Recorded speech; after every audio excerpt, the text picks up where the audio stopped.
Hello friends, this is Suman and welcome to electric classes. काफ़ी time बाद मैं आपसे रूबरू हो रही हूँ।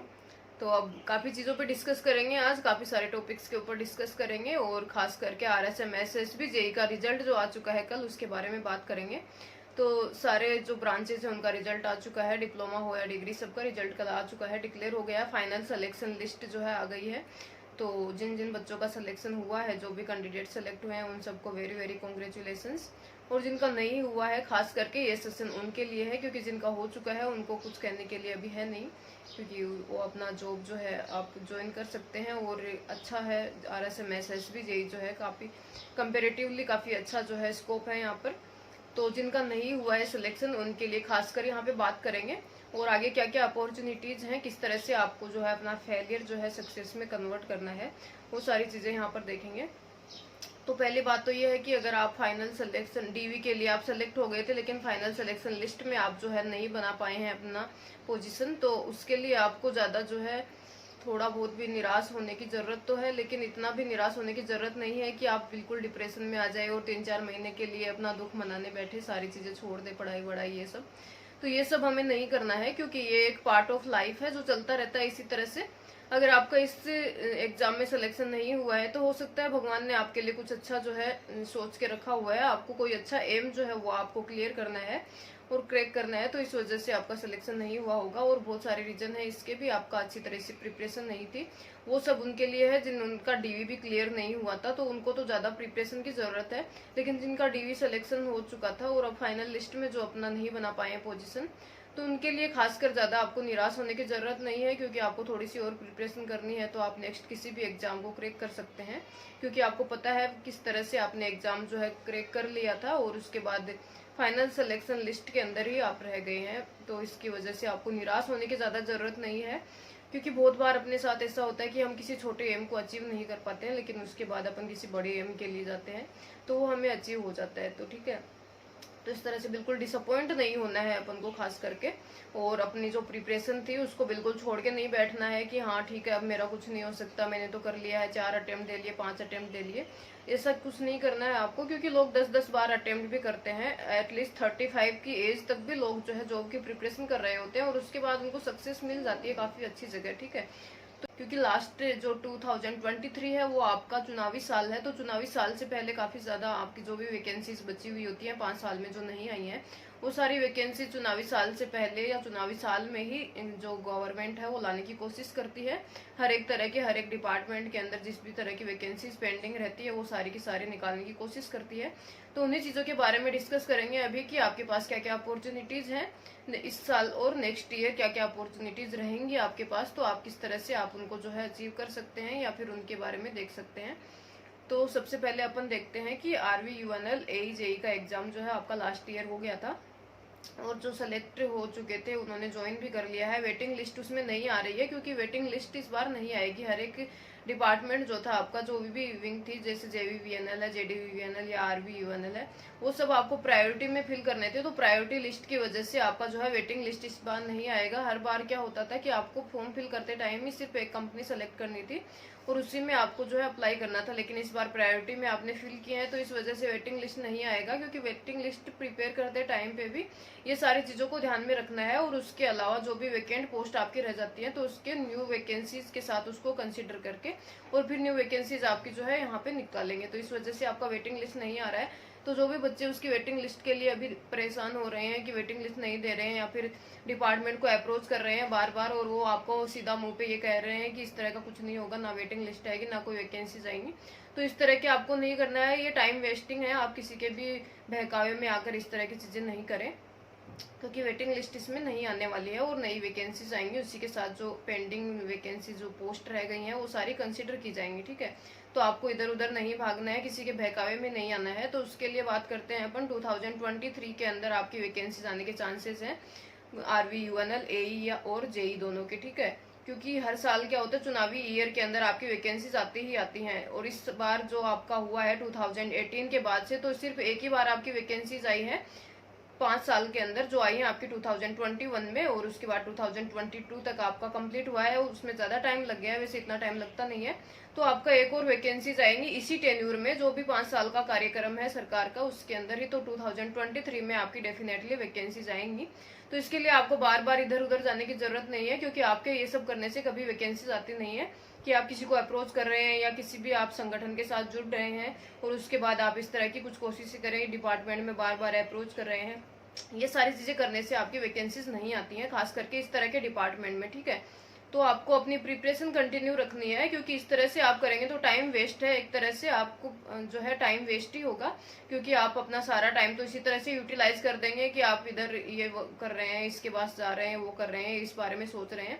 तो इतना सारा जो टाइम वेस्ट कर रहे हैं आप, उसको यूटिलाइज करने का सबसे अच्छा तरीका है कि आपकी प्रिपरेशन आप कंटिन्यू रखें, क्योंकि लोग 4-4, 5-5 साल से प्रिपरेशन करते हुए आ रहे हैं और फिर अचानक से जब वैकेंसीज आती है तो उनके लिए काफी इजी हो जाता है। और जो लोग इस तरह से रहते हैं कि कब वैकेंसी आएंगी तब पढ़ेंगे, तो उनके लिए बहुत ज्यादा डिफिकल्ट हो जाती है वो चीजें, क्योंकि आपके लिए सिलेबस भी कोई आपका लिमिटेड नहीं है, बहुत ज्यादा सिलेबस है, जैसे नॉन टेक्निकल भी बहुत ज्यादा है।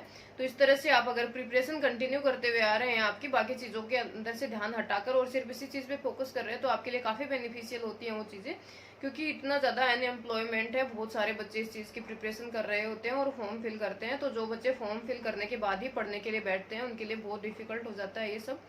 तो अपन को सिर्फ फोकस करना है पढ़ने के ऊपर, ये फालतू की चीजों में ध्यान नहीं देना है, ये मेरा आपको सजेशन है। बाकी आपकी जैसी इच्छा है वैसा कर सकते हैं आप। तो आपकी वैकेंसीज आएंगी 2023 में, डेफिनेट है, जहां तक मुझे लगता है आएंगी ही आएंगी, चाहे आपकी सितंबर अगस्त कभी भी आ जाए, क्योंकि दिसंबर में आपके जो है इलेक्शन होने वाले हैं, उससे पहले पहले आपकी वैकेंसीज एक बार जरूर आएंगी। तो उसको आप ध्यान में रखें चीज को, और कभी भी ये सब नहीं करना है इधर उधर जाके, कोई फायदा नहीं है उसके अंदर। जैसे काफी बार मैंने देखा है कि सब लोग विद्युत भवन में जाकर अप्रोच कर रहे हैं या इस तरह से कर रहे हैं, और फिर वो आपको सीधा मुंह फटकार के भगा देते हैं कि यहाँ इस तरह का कुछ नहीं होने वाला, कोई वैकेंसी नहीं आएंगी, अभी तो वैकेंसी आई थी। तो वो एक तरह से आप अपना भी टाइम वेस्ट कर रहे हैं और उनका भी टाइम वेस्ट कर रहे हैं। तो इस तरह से करने से आपकी वैकेंसीज नहीं आएंगी, आप चाहे डेली वहां पर जाके बैठे रहे तो भी आपकी वैकेंसीज नहीं आने वाली है, क्योंकि ये प्रोसेस नहीं है वैकेंसीज जो निकालने का। तो आप सिर्फ प्रिपरेशन पे ध्यान दें अपना। तो RVUNL एक आपके लिए अपॉर्चुनिटी है। जो भी बच्चे लास्ट टाइम, काफी बच्चों ने जो है क्रैक कर लिया था, मैंने भी काफी देखा है, काफी लोगों के मैसेजेस आए थे, और जो भी पढ़ रहे थे इस चैनल से उन लोगों ने, बहुत सारे लोगों ने क्रैक किया था एग्जाम, और वो सारे लोग जो है सेलेक्ट होकर अभी जॉब कर रहे हैं अपना। और जो बच्चे रह गए थे, काफी मेहनती थे लेकिन फिर भी रह गए थे, कुछ DV के अंदर रह गए थे और कुछ DV के बाद रह गए थे, तो वो अपनी प्रिपरेशन, मैंने उसी टाइम पे सजेशन दिया था आपको कि उस टाइम से ही आप अपनी प्रिपरेशन को कंटिन्यू रखें, क्योंकि उसके बाद में आपका RSMSS भी JEE आ गया था, तो वो सारा सिलेबस सेम ही होता है इस तरह से, टेक्निकल जो भी आपकी एग्जाम है। और उसके बाद RSMSS भी, JEE भी जिन बच्चों का नहीं हुआ है तो वो फिर से अपनी प्रिपरेशन कंटिन्यू रखें, और RVNL JEE दोबारा आएगा, तो उसके लिए आप जो है एलिजिबल हैं और अच्छे से आप अपनी प्रिपरेशन कर रहे हैं, तो उसमें आप सेलेक्ट होने के बहुत ज्यादा चांसेस हैं आपके, ठीक है। तो अभी आपके पास 1 साल है ऑलमोस्ट प्रिपरेशन करने के लिए, तो सारी चीजें आप कंसिडर करके चलें उस चीज को कि आपकी वैकेंसीज आएंगी तो आप किस तरह से मैनेज करेंगे उसको, और किस तरह से आपको प्रिपरेशन करनी है, ये मैंने आपको बहुत बार बता चुकी हूँ कि आप जो भी पढ़ रहे हैं उसके साथ साथ अपने शॉर्ट नोट्स प्रिपेयर करके रखें। दूसरी बात करते हैं RPSC AN की। RPSC AN अभी जो है बॉडीज, सिविल बॉडीज के लिए, इन सब के लिए, जैसे नगर पालिका है उसके लिए अभी वैकेंसी सिविल के लिए आई है, क्योंकि उसके अंदर इलेक्ट्रिकल का कोई स्कोप है नहीं। RPSC AN की जो वैकेंसीज आएंगे जैसे PWD PHED और इन सब डिपार्टमेंट्स के लिए, तो उसके अंदर भी नंबर ऑफ वैकेंसीज कम होंगी। AN के लिए ज्यादा से ज्यादा आपके पास 30 वैकेंसीज हो सकती हैं, तो उसके लिए भी आपको जो है देखना है, क्योंकि RPSC AN की 2018 के बाद में कोई वैकेंसीज नहीं आई हैं, जो भी 18 में वैकेंसीज आई थी तो 2022 तक वो कंप्लीट हो पाई है। तो आपका 2023 में फिर से वैकेंसीज RPSC AN की आएंगी, असिस्टेंट इंजीनियर की, तो उसके लिए भी आप प्रिपरेशन करके रखिए, क्योंकि उसके अंदर भी आपको पता है कि नॉन टेक एंड टेक्निकल दोनों पार्ट आएंगे, तो आप नॉन टेक साथ साथ में करके चले, क्योंकि टेक्निकल से इस जो है जो चल रहा है ये टाइम, इस टाइम पे आप टेक्निकल से एग्जाम क्रैक नहीं कर सकते, क्योंकि हर एक एग्जाम के अंदर आपका नॉन टेक्निकल सिलेबस है वो बढ़ता हुआ जा रहा है, और सारे एग्जाम्स अगर आप नॉन टेक्निकल आपको अच्छे से आ रहा है तो वो आप क्रैक करने के चांसेस बहुत ज्यादा हो जाते हैं, क्योंकि टेक्निकल ऑलमोस्ट सबको आता है और वो ईजी आता है। टेक्निकल पार्ट जो है काफी इजी रहता है, हर एक एग्जाम में रिपीटेड क्वेश्चंस आते हैं, जितने भी आप जो है हर एक स्टेट के डिपार्टमेंट्स के, इलेक्ट्रिसिटी डिपार्टमेंट, इनके एग्जाम पेपर उठाकर देखेंगे तो आपको पता चलेगा कि बहुत सारे क्वेश्चंस जो है वो रिपीटेड हैं। हर एक स्टेट के अंदर वही क्वेश्चन पूछे जाते हैं, इसका यहाँ पूछ लिया, उसका यहाँ पूछ लिया, इस तरह से। तो टेक्निकल में ज्यादा वो नहीं है, आपको सिर्फ प्रिपरेशन करनी है, क्योंकि आपने बीटेक किया हुआ है तो टेक्निकल आपका जो है मुझे लगता है कि स्ट्रॉन्ग होगा ही। नॉन टेक्निकल पे आपको फोकस करने की जरूरत है। तो आपके पास दो अपॉर्चुनिटीज हैं अभी आने वाली, जैसे RVUNL और RPSC AN की है, तो उसके लिए आप अपनी प्रिपरेशन करें। इसके अलावा अभी RRB JEE का भी आपका जो है शेड्यूल आया था, एग्जाम होने वाला है उसका, तो फॉर्म वॉर्म सब फिल हो चुके थे, तो उसके लिए भी आप प्रिपरेशन कर ही रहे होंगे। लेकिन वैसे RRB JEE से ज्यादा अच्छा अगर आप स्टेट को प्रिफर करना चाहते हैं तो RVUNL, और उससे भी ज्यादा अच्छा आपका RSM SSB JEE था, लेकिन अगर ये नहीं हुआ है तो फिर से आएगा इसका वैकेंसीज। और RPSC AN के लिए आप जो है डिटरमाइन होके और अच्छे से उसकी प्रिपरेशन कर सकते हैं। तो इस तरह से आपके पास काफी जॉब अपॉर्चुनिटी है अभी इस साल और नेक्स्ट ईयर 2 के लिए। इसके अलावा अगर आप नॉन टेक्निकल की किसी एग्जाम की प्रिपरेशन करना चाहते हैं तो वो सारे मैं आपको जो है यूट्यूब चैनल पे जितनी बार भी आपका अपडेट आती है, कोई भी नया रिक्रूटमेंट आता है तो अपडेट यहाँ पे डालती रहती हूँ, तो आप उसको ट्रैक कर सकते हैं। और नॉन टेक्निकल अगर आपने पढ़ रखा है तो हर एक एग्जाम को क्रैक करने के लिए आपके लिए इजी हो जाता है, क्योंकि पहले के टाइम में था कि सिर्फ टेक्निकल से एग्जाम क्रैक करते थे, और अभी हर एक एग्जाम में नॉन टेक्निकल पोर्शन जो है बढ़ रहा है। तो इस तरह से आपको प्रिपरेशन करनी है। और RPSC AN जो अभी सिविल की आई थी उसके लिए मैंने आपको पहले ही बता दिया था। इसके अलावा EO और RO की वैकेंसीज आई थी, तो आपका नॉन टेक्निकल सिलेबस ऑलमोस्ट सबके लिए सेम ही रहता है। जैसे वीडियो की बात करें या पटवारी की बात करें, SI और RAS या फिर अभी EO और RO, सारा सेम सिलेबस है। भले ही सिलेबस कम हो जाता है लेकिन कोई एक्स्ट्रा सिलेबस नहीं है इसके अंदर, सिर्फ नगर पालिका से रिलेटेड थोड़ा पोर्शन है 40% का, तो वो आप अलग से कर सकते हैं। बाकी आप नॉन टेक्निकल की प्रिपरेशन करते हुए आ रहे हैं साथ साथ में, तो वो आप इसको एग्जाम जो है आप अच्छे से क्वालिफाई कर सकते हैं इसके लिए। तो आपको बिल्कुल डिमोटिवेट नहीं होना है। सबसे मेरा मेन मोटिव यही था कि RSM SSB JEE का एग्जाम रिजल्ट आने के बाद में काफी बच्चों के मैसेजेस आ रहे हैं कि मैम अब क्या करें, मैं तो काफी टाइम से मेहनत कर रही थी या कर रहा था, लेकिन मेरा सिलेक्शन ना तो RVUNL में हुआ ना इसमें RSM SSB JEE में हुआ है। तो ऐसा नहीं है, आपका अगर सिलेक्शन नहीं हुआ है तो उससे ज्यादा फर्क पड़ता नहीं है, क्योंकि ये सबको पता है कि हमें जॉब्स करनी होती हैं जब अपन प्रिपरेशन कर रहे होते हैं, और उसके बाद अपना सिलेक्शन नहीं होता है तो अपनी फैमिली की तरफ से भी काफी प्रेशर आता है, क्योंकि अपन कहीं पे रह के प्रिपरेशन कर रहे हैं। जैसे काफी लोग जयपुर में रहकर कोचिंग वगैरह करते हैं, लाइब्रेरी में पढ़ते हैं, इस तरह से घर वाले थोड़े से जो है नाराज हो जाते हैं कि आपका सिलेक्शन नहीं हो रहा है, 2-3 एग्जाम दे लिए हैं आपने, लेकिन ये उनका जो है वो रिस्पॉन्सिबिलिटी है एक तरह से, तो उनका चलता है ये सब, उनको आदत है ये सब, और उसको थोड़ी टेंशन भी रहती है घर वालों को कि आप अननेसेसरी जो है वेस्ट कर रहे हैं, एनर्जी वेस्ट कर रहे हैं, पैसा वेस्ट कर रहे हैं और टाइम वेस्ट कर रहे हैं। लेकिन अगर आप दृढ़ निश्चय कर चुके हैं किसी एग्जाम को क्रैक करने का, तो आपको इन सब चीजों के बारे में ज्यादा नहीं सोचना है। घर वाले तो अपन को मोटिवेट करने के लिए ये सब करते रहते हैं। अगर वो डांट भी रहे हैं, वो आपको निराश भी कर रहे हैं कि अब आपसे कुछ नहीं होगा, आप छोड़ दीजिए और घर आ जाइए, इस तरह से, तो उन चीजों के बारे में ऐसे सोच के नहीं बैठना है कि घर वाले अब ऐसे कह रहे हैं यार मैंने तो सब कुछ वेस्ट कर दिया है, मेरे से कुछ नहीं होगा।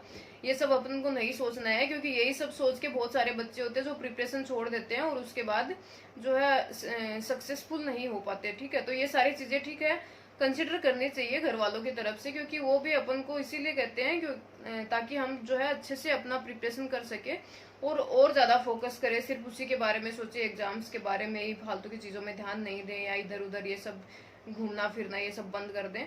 इसीलिए वो हमें ये सब कहते हैं। लेकिन अगर आप घर वालों से थोड़ी बात करें और अच्छे से उनको समझाएं और आप बताएं कि आप किस तरह से अपनी प्रिपरेशन कर रहे हैं और सिर्फ इसी चीज पे फोकस कर रहे हैं, तो वो अभी आपकी बात जरूर समझने की कोशिश करेंगे। लेकिन उनकी एक और रिस्पॉन्सिबिलिटी है कि वो आपको इस तरह से थोड़ा सा जो है मोटिवेट और डीमोटिवेट दोनों ही करते रहते हैं टाइम टू टाइम।